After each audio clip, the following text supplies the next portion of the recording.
सुबह जब मैं सोकर उठा तो अंदरूनी कैफियत कुछ बदली बदली महसूस हुई। उस तब्दीली की वजह शायद ये थी कि अलल सुबह मेरी निगाह कैलेंडर पर पड़ी। आज सरवत की सालगिरह का दिन था। उस दिन की निस्बत से एकदम मुझे बहुत कुछ याद आया। उसके साथ ही सरवत की पिछली सालगिरह का दिन निगाहों में घूमने लगा। हम उस रोज दरियाए रावी पर गए थे। आतिफ, फरीख और सरवत की छोटी बहन नुसरत भी हमारे साथ थी। ये चांदनी रात थी। हमने पानी के बहाव के साथ साथ दूर तक किश्ती चलाई थी। फिर एक रेतले किनारे पर ठहर गए थे।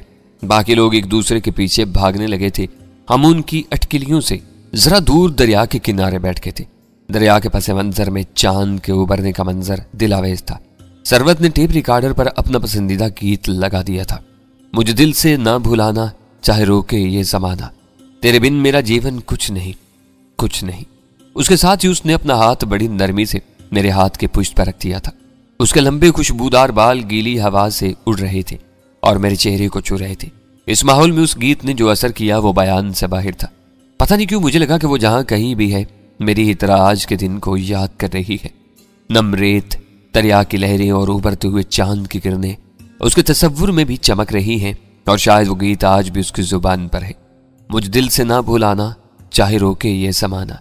पुरहरारत सिफली जज्बात की जगह मेरे दिल में अजीब सा हुज्न आमेज गुदाज उतरने लगा।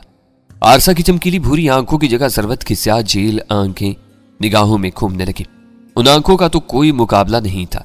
मुझे लगा मैं भटक रहा हूं, तो फिर मुझे क्या करना चाहिए? क्या आरसा से नहीं मिलना चाहिए? लेकिन आरसा से मिलना इतना आसान नहीं था। सिफली जज्बात की अपनी एक ताकत होती है और जब पानी इतना करीब हो तो प्यास का सहराज ज्यादा देर तक बर्दाश्त नहीं हो सकता। मैं जैसे टूट कर दो हिस्सों में तकसीम हो गया। जब कुछ भी समझ में नहीं आया तो मैं घर से निकल खड़ा हुआ। अम्मी ने मुझे बैरूनी दरवाजे के करीब देखा और घबरा कर पूछा, कहाँ जा रहे हो ताबी? जरा काम है, मैंने मुख्तसर जवाब दिया। नाश्ता नहीं करोगे? और जरा अपना हुलिया तो देखो, क्या बाहर जाने वाला हाल है तुम्हारा? बस जो हाल है ये आप लोगों ने ही किया है, मैंने बेजारी से कहा और बाहर निकला। बाजार में कुछ आगे जाने के बाद मैंने एक जनरल स्टोर से जूस लिया और उस जूस के साथ सुकून बख्श मेडिसिन की 3-4 गोलियां निकल ली। जनरल स्टोर के ही एक आईने में मैंने अपनी सूरत देखी। अम्मी ठीक कहती थी, वाकई मेरा हुलिया बदतरीन था। आंखें सुर्ख, छेव बड़ी हुई, बाल उलझे हुए और लिबास चिकन चिकन।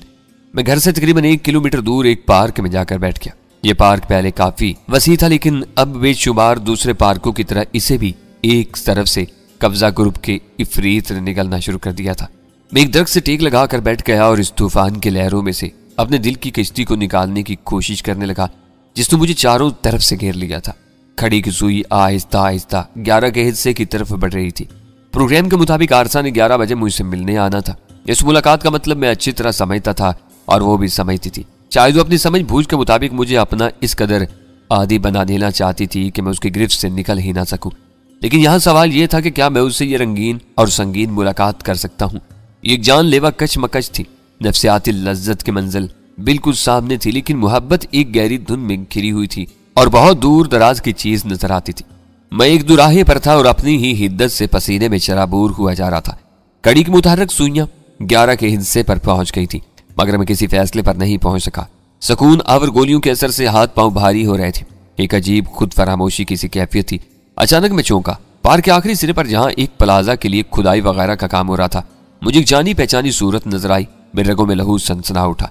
ये चौड़े थोबड़े और तंग पेशानी वाला हट्टा कट्टा शख्स सहराज सेठ था। सेठ के साथ 2 बंदे और थे, वो भी सफेद कड़कड़ाती शलवारों कमीसों में थे। इनके हाथों में नक्शे थे। किसी बात पर वो तीनों गूंजदार आवाजों में हंसे और एक शख्स ने सेठ के हाथ पर हाथ मारा। सेठ को खुद से चंद गज के फासले पर देखने के बाद मेरे दिल की अजीब सी कैफियत होने लगी। मुझे जबरदस्ती कल लंच और आंखों में तबी हुई 2 चिंगारियां याद आ गई। फिर वो सब कुछ याद आया जो LTA के सदीकी ने बताया था और उसके बाद खालू उस्मान का कफन में लिपटा हुआ चेहरा निगाहों में घूम गया। छोटी छोटी नीम सफेद दाढ़ी, बिल्कुल जर्द रंगत और नीम आंखें। वो जैसे हैरान थे कि एक छोटी सी गलती की वजह से उन्हें मौत के सफर पर क्यों रवाना होना पड़ा। आम हालात में शायद मैं पहले की तरह अपने अंदर ही अंदर उबल कर रह जाता लेकिन फिल वक्त कैफियत कुछ और थी। दिलो दिमाग पहले ही तूफान की आवाज का बने हुए थे। ट्रंकुलाइजर का असर भी था। एकदम मैं तैश के आलम में उठा और सेठ सराज की तरफ बढ़ा। मेरा पूरा जिस्म खुश्क पत्ते की तरह लरज रहा था। पता नहीं मुझे क्या हुआ। सेठ के सामने जाते ही मेरे अंदर की आग शोला बनकर भड़की और मैंने एक जन्नाटे का थप्पड़ सेठ के चौड़े चिकले मुंह पर चढ़ दिया। चटाक की आवाज के साथ सेठ जरा सा लड़खड़ाया, फिर मुझे पहचान कर उसकी आंखें हैरत और गुस्से से फैल गई। ओए ओए, उसने अजीब बेढंगे अंदाज में कहा। जब तक मैं दोबारा उस पर झपटता वो संभल चुका था। अपने गिरबान की तरफ बढ़ने वाले मेरे हाथों को उसने पकड़ा और पीछे की तरफ झटक दिया। मैं तुझे जिंदा नहीं छोड़ूंगा कुत्ते, मैं तेरी जान ले लूंगा, मैं तुझे बर्बाद कर दूंगा। तूने मेरा सब कुछ छीन लिया, मैं तेरी जिंदगी को आग लगा दूंगा। मैं फिर पूरी शिद्दत से सेठ की तरफ बढ़ा। तब तक सेठ के साथी भी हैरत के शदीद झटके से संभल चुके थे। एक शख्स ने मेरे मुंह पर उल्टे हाथ का जोरदार थप्पड़ रसीद किया, दूसरे ने मुझे अकब से दबोच लिया। मैंने खुद को छुड़ाना चाहा, मगर सामने से बढ़ने वाले सेठ के जोरदार हाथ ने मुझे चकरा डाला था। सेठ भयानक आवाज में धाड़ा, हाथ उठाता है हरामजादे, और तुझे गोलियों से छलनी करके रख दूंगा, चीको चीक कर दूंगा तेरे पूरे टब्बर को। वो दीवाना वार मुझ पर झपट पड़ा। खुदाई की निगरानी करने वाले कारिंदे भी दौड़ते हुए आए और मुझसे चिमट गए। इस वक्त मार्शल आर्ट की सारी तकनीकें बेकार महसूस हुई। मैंने अंधाधुंध हाथ पांव चलाए, लेकिन कोई पेशरफ्त नहीं हुई। मुझे जमीन पर गिरा लिया गया और बुरी तरह मारा जाने लगा। मुझे बस यही लग रहा था कि मैं हवा में उड़ उड़ कर गिर रहा हूं। मेरी हड्डियां चटक रही हैं और आंखों के सामने रंग बिरंगी रोशनियां जल बुझ रही हैं। चंद ही लम्हों में मेरी कमीज तार तार होगी। फिर मुझे अंदाजा हुआ कि मेरी पतलून में से झटके के साथ बेल्ट खींच ली गई है और मुझे उससे पीटा जाने लगा है। लोहे का वजनी बुक्कल मेरे जिस्म को लोहलुहान करने लगा। मुझ पर ठोकरें भी बरसाई जा रही थी। मैं घास पर लोट पोट हुआ जा रहा था। जल्दी मेरे होठों से बेसाख्ता अहो बका बुलंद होने लगी। मुझे शायद इस जगह कत्ल कर दिया जाएगा। अपने इर्द गिर्द मुझे बेशुमार लोग दिखाई दे रहे थे, लेकिन इनमें से कोई ऐसा नहीं था जो आगे बढ़कर मुझे छुड़ा सकता। उनमें से बहुत से लोग मुझे बचपन से जानते भी होंगे, लेकिन उनमें से कोई आगे बढ़ने की हिम्मत नहीं कर पा रहा था। मेरे सर पर पांव रखकर मेरे चेहरे को ग्राउंड के कीचड़ में लथड़ दिया गया। फिर मुझे एक टांग से पकड़कर बेदर्दी से घसीटा गया। सेठ के एक साथी की गजबनाक आवाज मेरे कानों में पहुंची, थाने पहुंचाओ इस कुत्ते को। एक दूसरी आवाज ने कहा, थाने भी पहुंचा लेंगे, पहले 2-4 अड़ियां बराबर कर लें। एक कारिंदा लंबे दस्ते की कस्सी लेकर मेरी तरफ बढ़ा। गालबन वो उल्टी कस्सी की जरबें लगाकर मेरी टांगों को बेकार करना चाहता था। मैंने धुंधलाई हुई नजरों से देखा। करीबी मस्जिद के इमाम साहब ने आगे बढ़कर उसे रोका और मुल्तजाई लहजा में कहा, जाने दो सेठ जी, बहुत हो गई है, और इसके साथ अब बाकी कसर थाने जाकर पूरी हो जाएगी। एक और दबी दबी आवाज आई, जाने दो जी, बेवा माँ का पुत्र है, वो तो मर जाएगी। ये सब देखकर गंदी औलाद माँ प्यू को भी जलील करती है। जलील करना चाहिए ऐसे माँ प्यू को, बल्कि औलाद से बढ़कर जलील करना चाहिए। दूसरों को सबक तो मिले। सेठ का एक और पालतू धाड़ा, हरामजादा राह चलतों को बदमाशी दिखाता है। उसके साथ ही एक बार फिर मेरे जिस्म पर हथौड़े जैसी जरबें लगनी शुरू हो गई। इर्द गिर्द की हर शय मेरी निगाहों में घूम रही थी। आवाजें दूर उफ्तादा भनभनाहट की सूरत कानों तक पहुंच रही थी।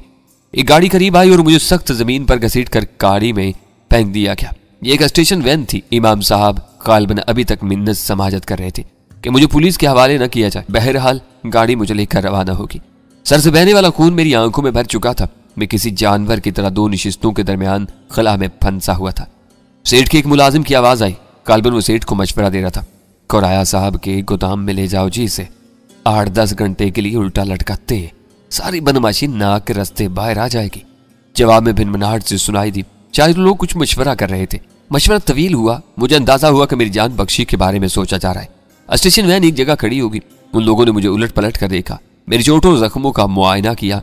मेरी ठोड़ी से मुसलसल खून बह रहा था। सेठ का एक मुलाजिम गया और करीबी दुकान से बैंडेज का सामान लेकर आ गया। बेल्ट का बुक्कल लगने से ठोड़ी के नीचे शायद कोई रग कट गई थी। उस जख्म से खून का बहाव बंद किया गया। सर पर भी पट्टी वगैरह बांधी गई। इस मरहम पट्टी के साथ साथ मुझे गालियों से भी नवाजा जा रहा था। मैं अब कदरे होश में आ गया था।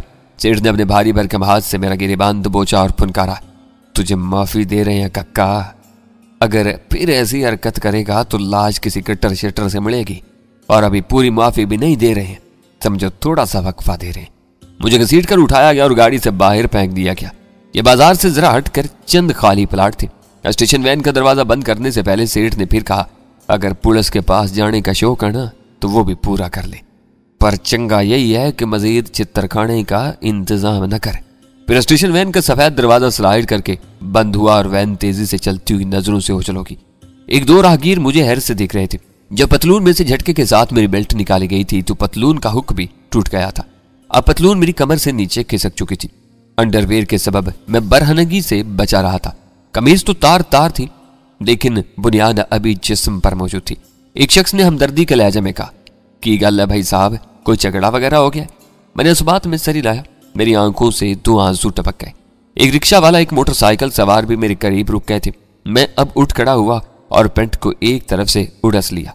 लोग इशारों के नायों में एक दूसरे से पूछ रहे थे कि क्या हुआ है। मैं उन्हें नजरअंदाज करता हुआ एक तंग गली में मुड़ गया। आवाज पर अजीब सी धुन छाई हुई थी। मैं अपने कुर्बो जवार पर मुतलिक ध्यान नहीं दे रहा था।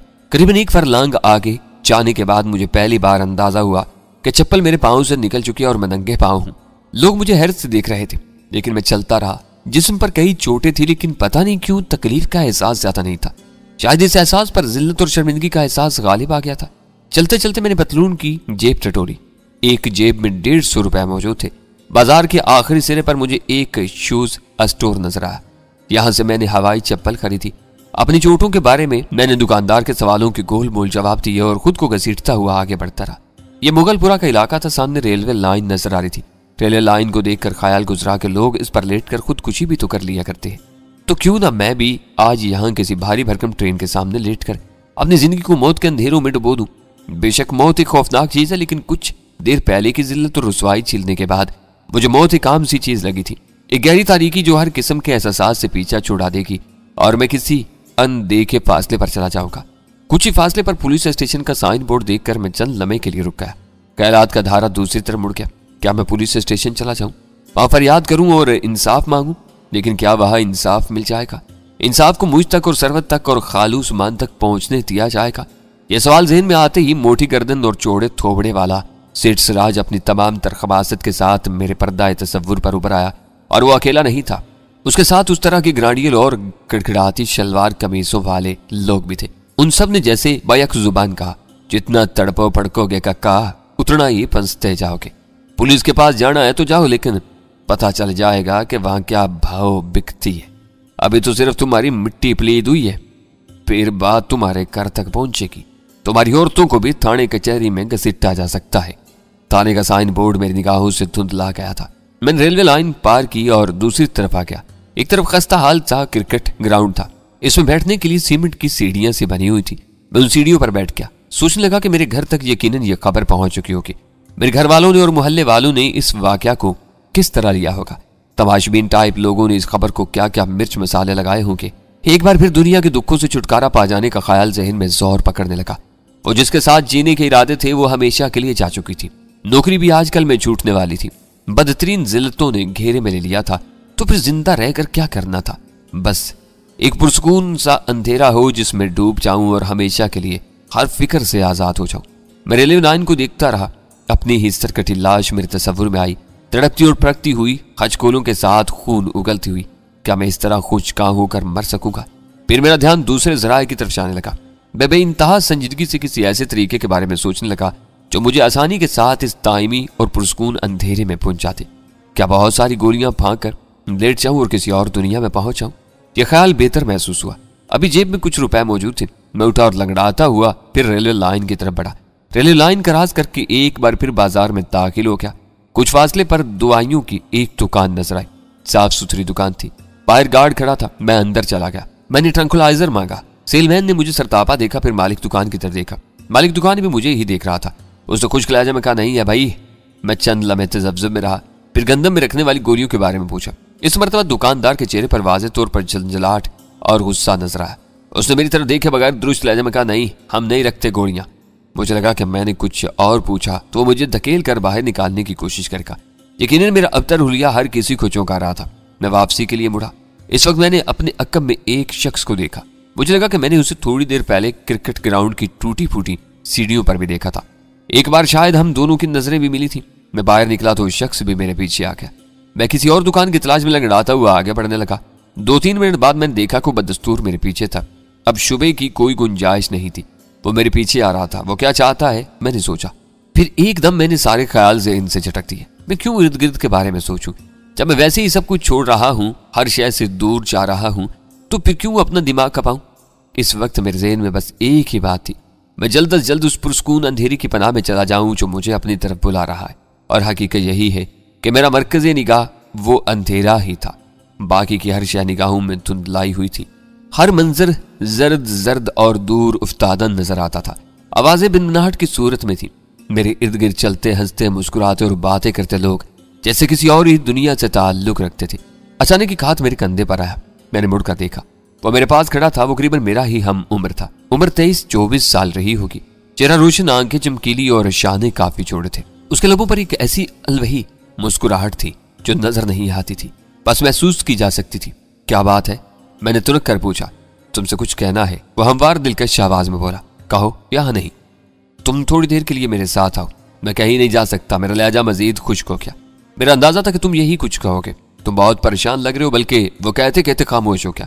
उसने मुझे एक बार फिर सरतापा देखा और गहरी सांस लेकर फिक्रा मुकम्मल किया। बल्कि मुझे लगता है तुम्हारे इरादे कुछ अच्छे नहीं है। क्या मतलब है तुम्हारा? मैंने पूछा। मतलब भी बता दूंगा। अगर तुम मेरे साथ चलो तो मेरा वादा है कि मैं तुम्हें किसी भी काम से रोकूंगा नहीं और ना ही तुम्हारा ज्यादा वक्त लूंगा। बस 1 घंटा, बल्कि आध घंटा कह लो। पता नहीं किस बंदे के लब लहजे में क्या बात थी कि मैं उससे पीछा नहीं छुड़ा पा रहा था। कोई मकनातीसी कशिश थी जो मुझे दूर नहीं हटने दे रही थी। मैंने कुछ कहना चाहा, लेकिन वो जल्दी से बोला, यार 1 आध घंटा कोई ज्यादा वक्त तो नहीं होता ना। इसके बाद तुम हर काम के लिए आजाद होगे। बल्कि तुम्हारे किसी भी इरादे को पूरा करने में मैं तुम्हारी पूरी पूरी मदद करूंगा। मैं चंद लम्हे तजब्जब में रहा। वो बड़ी मुतासिर कुन नजरों से मुझे देख रहा था। उसने साफ सुथरी पैंट शर्ट पहन रखी थी। पाँव में सफेद जॉगर्स थे। वो जिंदगी, उमंग और तरंग से भरपूर नजर आ रहा था। इसमें किसी को कायल करने की सलाहियत थी। मैंने चंद लम्हे खामोश रहने के बाद कहा, तुम यहीं किसी चाय खाने में बैठकर बात कर सकते हो? नहीं, इस बात के लिए जरा पुरस्कून माहौल की जरूरत है। अगर तुम कहोगे तो मैं वापस तुम्हें यहीं छोड़ जाऊंगा। मैं वादा करता हूं यार तुमसे। कहाँ जाना होगा? आओ मेरे साथ। उसने कमाल बेतकल्फी से मेरा बाजू पकड़ लिया। उसके साथ ही एक रिक्शे वाले को देखकर हाँक लगाई। ओ पाई रिक्शा। रिक्शा रुक गया। वो मुझे लेकर रिक्शा में बैठ गया। मीनारे पाकिस्तान चलो, उसने कहा।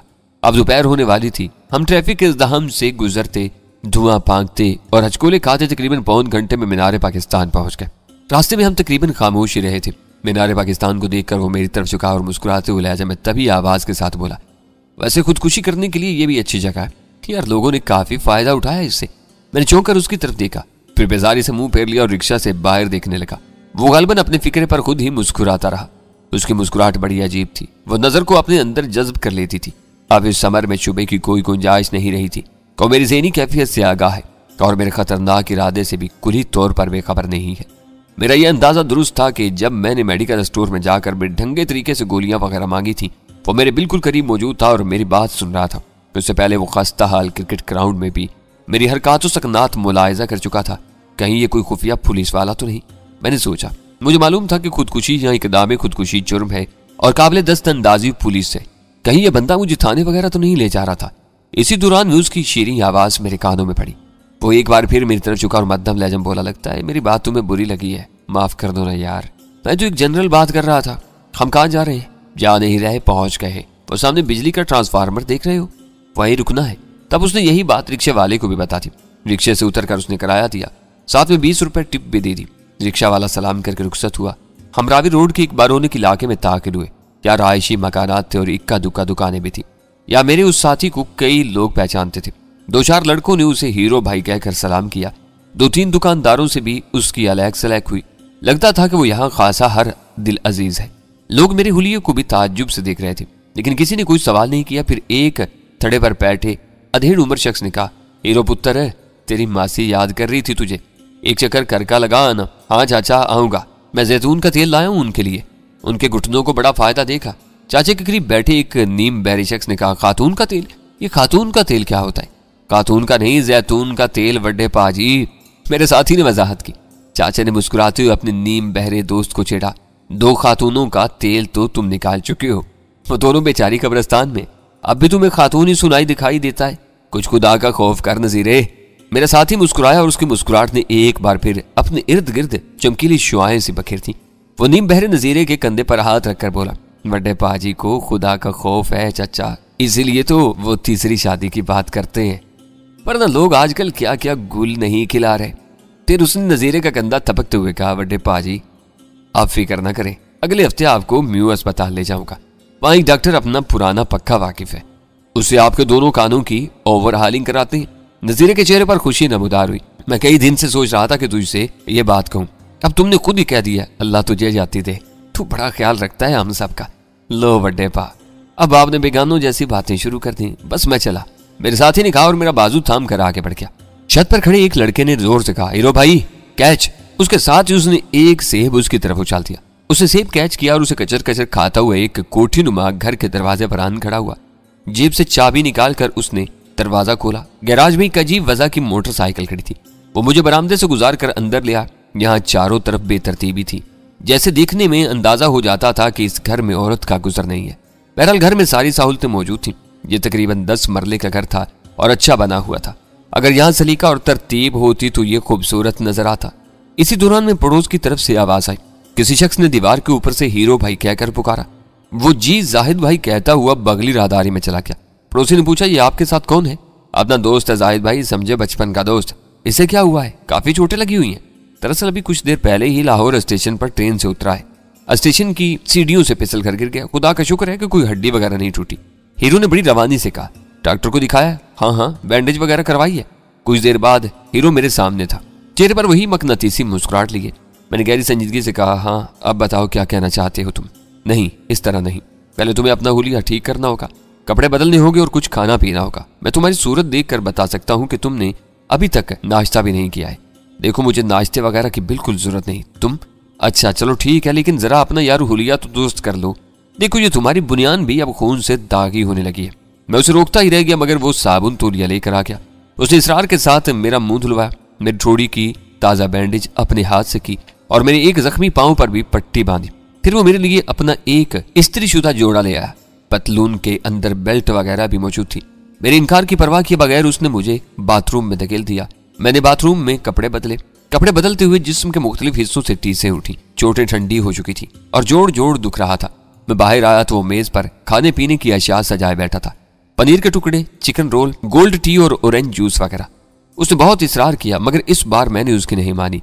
मैं इस काबिल नहीं था कि मुंह में लुकमा रख सकता। मुझे लगता था कि उल्टी हो जाएगी। हाँ अब बताओ क्या कहना चाहते हो तुम? मैंने बेहद रुखाई से कहा। तुम्हारा क्या ख्याल है मैं क्या कहना चाहता हूँ? उसने उल्टा सवाल किया। मैंने खामोशी से दांत पीसे और गहरी सांस लेकर कहा, मेरा ख्याल है कि तुम बस मेरा और अपना वक्त जाया करना चाहते हो। तुम्हारे पास कोई काम की बात है और ना तुम करोगे। क्या मतलब? मतलब सीधा साधा है। तुमने मुझे मेडिकल स्टोर में देखा है। तुम्हारा ख्याल है कि मैं गोलियां वगैरह खाकर अस्पताल पहुंचने का इरादा रखता हूँ। अब तुम खुदाई फौजदार बनकर मेरे सर पर मुसल्लत हो गए और मुझे एक लंबा चौड़ा लेक्चर पिलाने का इरादा रखते हो। लेक्चर? उसने हैरत से कहा। हाँ लेक्चर। तुम पहले मुझसे मेरी परेशानियों का हाल पूछोगे, फिर दुखी चेहरा बनाकर मेरे बदतरीन हालात पर अफसोस करोगे। उसके बाद तुम अब्दुल सत्तार एदी बनने की कोशिश करोगे। मुझे जिंदगी की कदर कीमत बताओगे, जीने के फायदे गिनवाओगे, मौत के नुकसानात से आगाह करोगे। फिर तुम मेरे अंदर हौसला और जिंदगी की उमंग तरंग पैदा करने का जतन करोगे। और मैं तुम्हें अभी बता देता हूं, तुम्हारी ये सारी बेवकूफाना कोशिशें नाकाम होगी। इनसे कुछ होने वाला नहीं है और ना ही मुझे इनकी जरूरत है। तुम ये कहना चाहते हो कि तुम अपने बारे में किसी तरह का कोई खतरनाक इरादा नहीं रखते हो। मैं नहीं रखता, और अगर रखूं भी तो तुम दखल देने वाले कौन होते हो? ये मेरी जिंदगी है, मैं इसके साथ जो चाहे कर सकता हूँ। तुम ये अपनी फिल्मी सिचुएशन अपने पास रखो। मैं किसी भी तरह की तकरीर सुनने के मूड में नहीं हूँ। मेरे लहजे में बेजारी बढ़ती जा रही थी।